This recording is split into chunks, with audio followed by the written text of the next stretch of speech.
আসসালামু আলাইকুম রহমতুল্লাহি ওয়াবারাকাতুহু। সম্মানিত প্রিয় বন্ধুগণ, আজকে খুবই অত্যন্ত গুরুত্বপূর্ণ একটি বিষয় নিয়ে উপস্থিত হইলাম। সেই বিষয়টি হচ্ছে যারা একদম দুর্বল অক্ষম তাদের জন্য অত্যন্ত গুরুত্বপূর্ণ একটি বেশওয়াজ নিয়ে উপস্থিত হইলাম। তো এই বেশওয়াজটি আমি যে নিয়মে বলে দিব, এই নিয়মে যদি আপনি সেবন করতে পারেন তাহলে আল্লাহ তাআলা আপনাকে একটি সফলতা দান করবেন। আল্লাহ তাআলা আপনাকে সফল করবেন। অত্যন্ত গুরুত্বপূর্ণ, অত্যন্ত পাওয়ারফুল। তো এই বেশওয়াজটি তৈরি করতে হলে আমাদেরকে দুটি উপাদান সংগ্রহ করতে হবে। এক নাম্বার উপাদান আমাদেরকে সংগ্রহ করতে হবে আদা, 2 নাম্বার উপাদান আমাদেরকে সংগ্রহ করতে হবে মধু। তো এই দুটি উপাদান দিয়ে আজকে আমরা এই বেশওয়াজটি তৈরি করব। তো সম্মানিত প্রিয় বন্ধুগণ, রোগ নিয়ে কখনোই হেলা করব না। রোগ নিয়ে হেলা করবেন তো এটা আস্তে আস্তে অনেক বড় আকার ধারণ করবে। দেখবেন দিনে দিনে এত বড় হবে যা আপনার কল্পনার বাহিরে চলে যাবে। এই জন্য রোগ হলে সাথে সাথে অভিজ্ঞ কোনো হাকিমের কাছে গিয়ে পরামর্শ করবেন এবং সেই অনুযায়ী আপনি ওষুধ সেবন করবেন এবং সেই অনুযায়ী আপনি ওষুধ সেবন করবেন। কখনোই রোগ নিয়ে হেলা করবেন না। এবং রোগ সম্পর্কে আল্লাহ তাআলার কাছে 2-4 রাকাত নফল নামাজ পড়ে আমাদেরকে চাইতে হবে। চাওয়ার মতো চাইলে আল্লাহ তাআলা কখনোই আমাদেরকে খালি হাতে ফিরাবেন না, কখনোই তিনি আমাদেরকে নৈরাশ করবেন না। অবশ্যই অবশ্যই আল্লাহ তাআলা আমাদেরকে দিবেন, আমাদেরকে দান করবেন।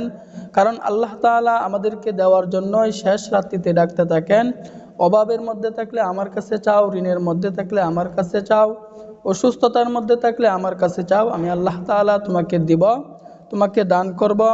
তো এই দুটি বেশওয়াজ, এই দুটি উপাদান দিয়ে আমরা এই বেশওয়াজটি কিভাবে তৈরি করব এবং কোন নিয়মে খাবো এর বিস্তারিত বলে দিব ইনশাআল্লাহ। তো এই বেশওয়াজটি তৈরি করতে হলে আমাদেরকে কতটুকু পরিমাণে আদা নিতে হবে, আমাদেরকে 1 থেকে 2 ইঞ্চি পরিমাণে আদা নিতে হবে। 1 থেকে 2 ইঞ্চি পরিমাণে আদা আমাদেরকে নিতে হবে। আদাটাকে ভালো করে আমাদেরকে তেতলিয়ে নিতে হবে। তো আদাটাকে যখন আমরা ভালো করে তেতলিয়ে নিব, নেওয়ার পরে এই মধু থেকে 2 থেকে 3 চা চামচ পরিমাণে মধু আমরা ওই আদার মধ্যে দিয়ে দিব। তো আমাদের প্রথমে কাজ হচ্ছে ছোটো একটা পাত্র নিব, পাত্রের মধ্যে প্রথমে আমরা ওই আদাটাকে তেতলিয়ে রাখব। এরপরে 2 থেকে 3 চা চামচ পরিমাণে মধু ওই পাত্রের মধ্যে আমরা দিয়ে দিব। দেওয়ার পরে এটাকে ভালো করে আমরা মিশিয়ে নিব, ভালো করে মিক্সড করে নিব।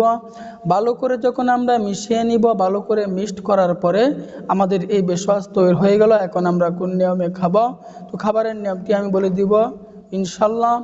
দেখুন, রোগ হলে চিকিৎসা করাও কিন্তু সুন্নত। রোগ হলে ঘরে বসে থাকলে হবে না। রোগ হলে আমাকে কষ্ট করতে হবে, পরিশ্রম করতে হবে এবং অভিজ্ঞ কোনো হাকিমের কাছে গিয়ে আমাদেরকে সেই অনুযায়ী ওষুধ সেবন করতে হবে। তো খাবারের নিয়মটি হচ্ছে প্রতিদিন রাত্রের বেলায় এই মিশ্রণটি আপনি সেবন করবেন। প্রতিদিন রাত্রে 1 মাস পর্যন্ত এই মিশ্রণটি যদি আপনি সেবন করতে পারেন তাহলে অবশ্যই অবশ্যই আল্লাহ তাআলা আপনাকে একটি সফলতা দান করবেন এবং আপনি অন্য মানুষকেও এটি খাওয়ার জন্য উৎসাহিত করবেন। বহু পরীক্ষিত, বহু কিতাবের ভিতরে পাওয়া যায় এই বেশওয়াজটি। আপনি আজকে থেকে এই বেশওয়াজটি খাওয়া শুরু করে দেন।